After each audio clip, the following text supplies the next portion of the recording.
Hey everybody, welcome back to Real Estate and Real People. I'm joined today for some healing practices on episode 4 from Amber, and I'll let Amber introduce her company so you guys can learn what she is and what she does and how she can help you.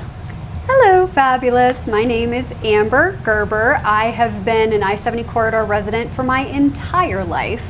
I started practicing Reiki in 2013, kind of by happy accident. I'm a recreation therapist by trade, and so I serve people of all abilities in just having a more joyful experience in life.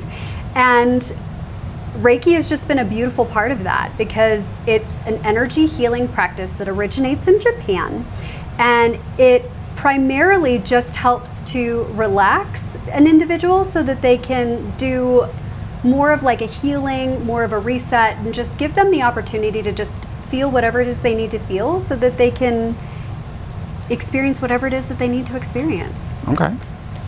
When did you get started, or how did you get started in Reiki?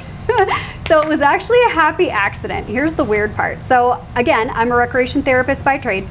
I was at a continuing education event, and when I was there, one of the presenters, I was kind of one of the room monitors, and the presenter was like, hey, we're gonna do Reiki today. She was actually a master practitioner. And she's like, do you want CEUs? Do you want to participate? And I was like, sure, I'm here to supervise, but I'm down. So I didn't realize that she was actually gonna do a level 1 attunement that day, because that wasn't planned, but that's how it worked out. And it was so incredible. We sat in a room, I was in a room with probably like 20 other therapists, and we were just passing energy around in this big circle. And it was just magic. Like from that moment, I was like, oh, I need more of this. So I contacted the gal after the event and was like, hey, so is there more of this? Because I love it. So she actually, I got my second level attunement a month later with her. Mm-hmm. And then a year later, actually, Connie Sealer, who is also a local business owner at KIT, mm-hmm. she actually did my master level attunement for me. Okay. So yeah, and it's kind of blossomed from there. Most people, for context, will get 3 levels of attunement. So attunement is the process in which you are basically opened up to the ability to channel the energy. Like I am just a conduit. I'm not actually like doing anything to people. I'm just allowing for the flow of energy, sure. allowing for that divine movement to enter another human being and do whatever it needs to do based on whatever they need. I don't always know what that is, and it's just allowing space for them to have whatever it is they need, which is so beautiful because it can reach anyone, anytime, anywhere. And so normally people only do like 3 levels of attunement, and I've done like 23. Hey. So overachieved, just a little. Yeah, I was like, it can't be bad, you know. So not just like calming effects, but how can you, are there ways to like get people motivated outside just like energy transfer for motivation, or is we've got a huge stress issue out here. There's a lot of sports, a lot of businesses, and like, you know, I just want a lot of life. Yes. All of it. Yeah, for sure. So again, Reiki it has its own intelligence. It'll do whatever is needed by the individual. It knows exactly what to do. So it's very similar to like prayer, but on steroids. Okay. So my intention is always, whenever I serve somebody, that they get whatever's highest and best for them. Whether I know what it is or not, whether they know whatever it is or not, it doesn't matter. I just ask that the energy move in a way that best supports and serves the individual. Most of the time, people feel deeply relaxed. They may experience some kind of emotional response if there's something that they've been holding that they need to release in order to allow space for them to move through or move past something. So everyone's response is unique, and each individual's response is unique from session to session. So whatever it is that's most required, that energy will know, and it will provide exactly what that is, even if we don't know. Yeah, and how do people, do you have an office, or how do people come to you, or do you go to them? And yes, all of the above. Okay. So I perform sessions in a variety of ways. Most of my clients pre-COVID were coming to me in person, or I would travel to them. I still do that, not so much these days because I do a lot of virtual sessions. So actually part of my healing practice is to offer corporate healing sessions. So those are done virtually for large groups of individuals. I've done, I think, about 500 folks at a time. Okay. Which, the more the merrier, honestly. It doesn't really matter how many people come as long as they're all served. So it just depends on what's most comfortable for the person. Okay. And where in the I-70 corridor would somebody be able to come to you at? Sure.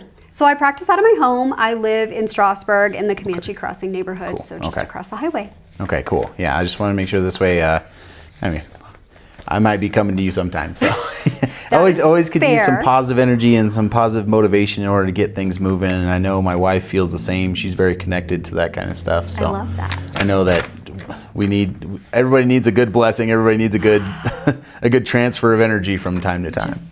Sometimes we just need a space to just let things be what they are. Just Yeah. release all the things, like unpack all of the stuff. Humans are like energy sponges. They really just carry and collect and gather. And this just gives you an opportunity to kind of rinse all of that out and release what you don't need, because there's a lot of it that we just carry and we just don't even realize that that's what we're doing. Yeah. I completely agree. There's always crap just built up in your system that fogs your brain and All of things. it, yes. And most of it's not yours. Yeah, that's true. Yeah. Well, like kids and stuff like that, they'll add on real quick. Well, yeah, that part too. So what does it mean to you to be serving out here in our community that like you grew up in? What's it mean to you out here? So again, I've lived here my whole life. I know a lot of people. A lot of people have known my parents, and they know me because of my parents, or they know me because of my husband, because he also is a local business owner out here. And there's not as much opportunity or resource in a smaller community. And I feel like there's a lot more openness now than there was before to kind of like alternative spiritual supports. And just giving people the space to stay within their own kind of comfort zone, their own community is really helpful. But also, when people don't have to travel, 20, 30 miles one direction in order to get a service done, I mean, that's incredibly helpful. Yeah. Oh, yeah. Especially out here. You don't have a lot of doctor's offices, don't have a lot of different things. Oh my gosh, we need medical so much. Yes. And I'm hoping that, getting your word out there will help, inspire the community to come to you and help lighten everybody else's day up. Yeah.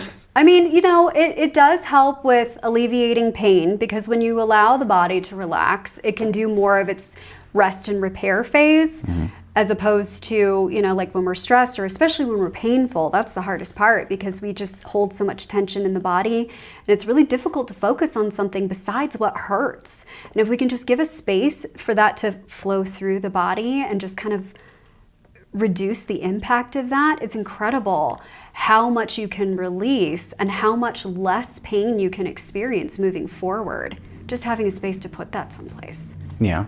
And, as we were talking about, needing more health and health inspiring things out here, you also do health insurance. Was that right? Yes. So I actually work for United Healthcare. That's my day job. I'm part of a very specialized team that outreaches individuals who are experiencing the absolute worst of the worst situations with all the things, and we help with whatever we can. Okay. So I'm intimately familiar with a lot more things than I ever thought I would be.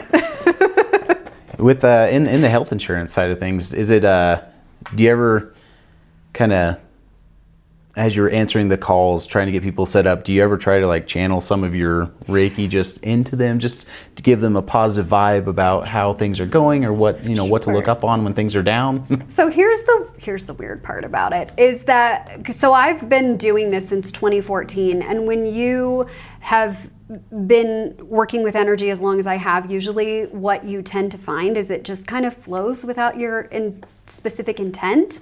So again, always approaching individuals, because the people that I deal with are really upset, like extremely distressed. Maybe they have denied claims, their prior authorization isn't going through, they can't get their medicine, something catastrophic is happening in their universe, and these people they come in hot. My job is to find out what I can do, whatever I can do, in order to alleviate the burden. And sometimes it's just a bad situation. There's nothing that can be done. But I still show up and I give people space, even if they just need to unload some stuff, even if they just need to feel heard, and that's literally all they get. That's a huge part of what I do. And in a lot of cases, I do feel like that energy automatically moves. Like, people are either going to accept or reject whatever they get from wherever. Kind of like if someone approaches you with a gift, you can either take it or not. And you know, you just allow space for them to accept what they are willing to accept and reject whatever it is that's not for them for whatever reason. And again, it's just approaching with that space of, I'm here to serve you. And whatever from me that you need in order to hopefully make your day better, please take, please accept. This is my gift to you. Wow. It was like, I know that health insurance is definitely, just even just applying for health insurance right now is incredibly stressful for a lot of people. And I know there's been a lot of people who've lost their health plans. I've heard stories of people who have lost their life insurance claims and stuff like that because of different things that they could control but didn't necessarily need to have happen. It's just been, it's crazy. It's a lot. There's a lot of so many things, and I'll just be honest, insurance is ridiculously complicated on a good day. I mean, it just is. That's the reality of the situation. But at the end of the day, helping people to understand how their coverage works is a huge part of my job. Just helping people to navigate, and not even just the patients, it's doctors too. Doctors, physical therapists, you know, all kinds of people. I will show up and support these folks with whatever they've got going so that we can try to get them what they need, not to circumvent the system, but just like help them figure out a way to operate within it. How long have you been doing life insurance stuff or health insurance stuff? Sorry. So it's been over 3 years now. I actually started in what is called the Family Engagement Center. So it was a specific division within United Healthcare that serves kiddos and adults with high utilization, meaning that they've got ongoing conditions, whatever they are, and they need to use their benefits. They need to use their health insurance because they have ongoing treatment for whatever it is. And so I had a caseload of folks, and it was my whole entire job to serve and support them in making sure that they got their needs met. And then now having transitioned to Consumer Resolution Center, it's the same kind of thing, but much more high level and much higher stakes. Okay. And I know we talked a little bit about, like, you have a YouTube channel and stuff like that. Do you ever give like plugs or anything like that for your own services for health insurance and stuff like that? Or do you just focus on providing the Reiki energy to everybody? So actually, the YouTube channel was a labor of love. I mean, so I actually offered to start doing Reiki sessions at United Healthcare because, as you can imagine, it is extremely stressful work. We deal with lots of different kind of folks who are coming at us from a lot of different directions, and they've got a lot of things going on. And so I wanted to offer some additional buffer, some additional stress relief, just a little something to kind of take the edge off a lot of what folks are experiencing. And I know that a lot of the members of my team are extremely open and they love it. And so what I realized is that people also needed support during just their day-to-day, like outside of work. And so I had the YouTube channel like 2 years ago, and I was doing some different stuff with it. And I just really felt inspired, I want to say like 2 years ago, to kind of reboot it, or maybe a year ago to reboot it so that people could have a space. Because I mean, I support people who are not in a good place, like really not in a good place at all. And I never wanted anyone to feel like they were alone. I never wanted anyone to feel like they were abandoned in their emotional experience, and this was all there is. And so having, you know, obviously I support the EAP, the Employee Assistance Programs, and please get therapy and call all of the numbers if you need them. Please, please just use your resources. But also, here's this. Here's a friendly space where you can go that can take the edge off while you're working through whatever your thing is. And so, yeah, I've been posting consistently once a week just to offer that level of support. So I'll do 2 sessions a month for United Healthcare, and then I do, you know, the weekly sessions via YouTube, and then obviously for my private clients that need their scheduled appointments when they need their scheduled appointments. Yeah, yeah. And working with that, you can technically do things on Zoom and stuff with that as well. That's awesome. Exactly. I guess one of the other questions I was thinking of is, what would you like people to know about your healing practice and how it helps others? So, a lot of people have a lot of interesting misconceptions about what Reiki is and about how it helps people. Like I said before, it's very similar to like prayer on steroids. It functions in the same kind of way. And traditionally, Reiki is a practice of placing hands on an individual over their body and just allowing that movement of energy to move from the practitioner to whoever the client is. I tend to work a bit more hands-off, which is how I can do the remote work, because you don't physically have to touch someone in order for that energy to flow, which is beautiful. And what I love for people to understand is, even though the roots of Reiki are based in traditional Japanese culture, which does include some religious connotations, it's not a religious practice. It's not based on religion. There's elements of, like Shintoism and Buddhism and other religions as well, and just other cultural aspects of it. But it's more spirituality. It's about being in touch with the core of who you are and just allowing yourself space to fully experience that within your being. Okay, so do you kind of feel like it has anything related to like the movement of chakra throughout the body and stuff like that, or is that?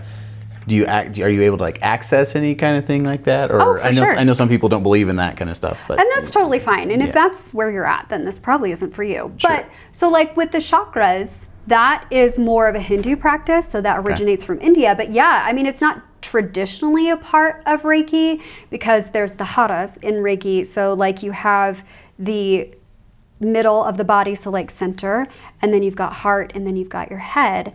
And so it's basically, the original purpose of that was to just align the three. So the hara is for your physical being, the heart is obviously your emotional center and the bridge between the two, and then your mind is your connection to the divine, whatever that means for you. And again, the alignment of the three, which is very similar to the chakra system, and I do play with those as well. And it's just, again, allowing for the alignment of your emotional, spiritual being to connect with your physical being and just allow space for presence. Okay. Well, is there anything else you want people to know, or is there anything that we can continue on with? And I would say that if you're not sure if it's for you, go on the YouTube channel, give it a shot. I mean, if nothing else, you're just going to be deeply relaxed by the end. And if it's something you're curious about and want to try, you can always ask questions. Like, I feel like there's no shame in being curious. I feel like it's always supportive to just learn more and be really open to things. I've had people, so actually family members, who are very much like, traditionalists, very not sure about this whole experience, and they're like, oh my God, what kind of woo-woo are you getting into here? And I'm like, that's a fair point. But actually, as they've allowed me to practice on them and just allowed themselves to be open, they've gotten a lot of benefit. And I've had a lot of really positive feedback from people I never would have thought would have given me positive feedback about the experience. So. Yeah, I can agree with that. I was like, if you got to be open to trying things. Like Sure. if you're not open to trying things, you're never going to feel what's around you. You're never going to feel complete. You're just going to always be thinking like, what's next, or what do I have to worry about next? Take a second to meditate. Take a second to feel where you're at in life, and then reevaluate. I mean, I've gone through so many real estate coaches and stuff like that they say, take a breath, recenter yourself, figure out your goals. Come back to center. Yeah, I feel like stuff like Reiki and stuff like that can actually, inspire people to, as people say nowadays, go touch grass. Yes. Yes. Exactly. I mean, it'll be a good thing for there. I'll finish up here by allowing you to, talk about your YouTube channel, talk about Sure. how people can get a hold of you if you want, or if they can find you on Facebook or Instagram, however they want to find you, and hopefully we can drive some business your way. That would be great. So yes, the YouTube channel, it's Amber Gerber. So it's my name, very easy to find. And the program is essentially called Reiki for Real Life. So you can just search that. I'm on all the socials. I'm not great about checking Instagram, I'll be really honest. So probably Facebook is the best way to get a hold of me. And then, you can certainly reach out at, my phone number is 720-281-5003. Or you can email me at amber@ambergerber.com. Awesome. Well, I appreciate you coming in, and appreciate you guys sticking around for episode 4 of Real Estate and Real People. And I'm hoping to bring community and people together so that we can grow our I-70 corridor, since it's growing whether we want it or not. That part, absolutely. So thank you guys for coming. Thank you. Have a sparkly day. Did it shut off? We'll make it go I think off. so. Nope.